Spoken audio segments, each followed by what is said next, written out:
இன்றைக்கி வெள்ளை கலர் குருமா செய்ய போகிறோம். அதனால் காயெல்லாம் எடுத்து வச்சுருக்கேன். உருளைக்கிழங்கு, கேரட்டு, பீன்ஸு, தக்காளி, வெங்காயம், பச்சை மிளகா, தேங்காய். இப்போ நம்ம குருமாவுக்கு தேவையானது பார்க்கலாமா? அரைச்சாச்சு. நம்ம ஒரு பாத்திரம் வச்சாச்சு. நம்ம கொஞ்சம் எண்ணெய் விட்டுக்கலாம்.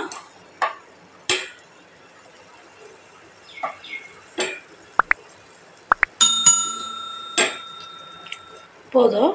கொஞ்சம் சோம்பு, ஒரு பட்டையும் போட்டுக்கலாம். 2 பிரிஞ்சி இலை போட்டுக்கலாம். ஒரு 3 வெங்காயமும் ஒரு 5 பச்சை மிளகாய் கீரி போட்டுக்கலாம்.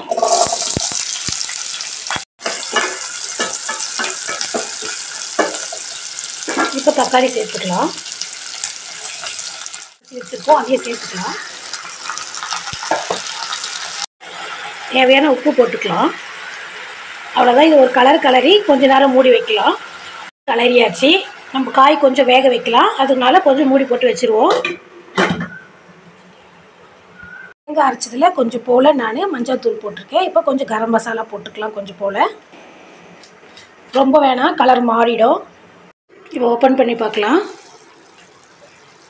காய் நல்லா வெந்திருக்கு. இப்போ நம்ம அரைச்சி வச்ச தேங்காய் இதெல்லாம் சேர்த்துக்கலாம். இதில்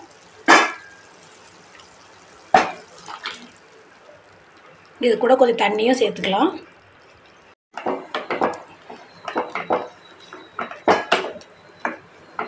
கொஞ்சம் இன்னும் தண்ணி விட்டுக்கலாம். திக்காக இருக்குது. இது சப்பாத்திக்கு, ரொட்டிக்கு, பூரிக்கெலாம் நல்லாயிருக்கும். பரோட்டாக்கெலாம். உப்பெல்லாம் போட்டாச்சு. காரத்துக்கு பச்சை மிளகாய் அரைச்சி ஊற்றிருக்கோம். கொஞ்சோண்டு தண்ணி விட்டுக்கலாம். இப்போ இது நல்லா வேகட்டும், கொதிக்கட்டும். இப்போ நம்ம மூடி போட்டு வச்சுருவோம். நல்லா காய் வேகட்டும். நம்ம வைக்கிற குருமா ரொட்டிக்கு, இப்போ சப்பாத்திக்கெலாம் கரெக்டாக இருக்கும். நான் இன்றைக்கி அதான் செய்கிறேன். குருமா குழம்பு ரெடி ஆகிடுச்சு. நம்ம கொத்தமல்லி போட்டுட்டு ஸ்டவ் ஆஃப் பண்ணிக்கலாம். குருமா குழம்பு ரெடி.